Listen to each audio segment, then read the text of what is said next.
জামায়াতে ইসলামী গণতান্ত্রিক দল কিনা সেই প্রশ্ন রেখেছেন স্থানীয় সরকার মন্ত্রী ও বিএনপির মহাসচিব মির্জা ফখরুল ইসলাম আলমগীর।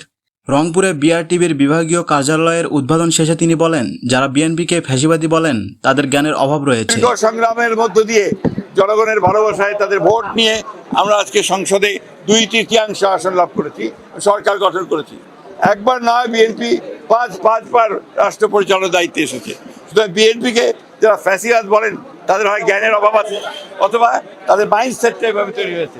তিনি আরও বলেন, সংবিধান অনুযায়ী যথাসময়ে রাষ্ট্রপতি নির্বাচন হবে এবং দলীয় সিদ্ধান্ত অনুযায়ী এই পদে মনোনয়ন দেওয়া হবে। রাষ্ট্রপতির পদ শূন্য হয়েছে, তাই রাষ্ট্রপতি সংসদের স্পিকার মেজর আব্দুল সাহেব দায়িত্ব নিয়েছেন।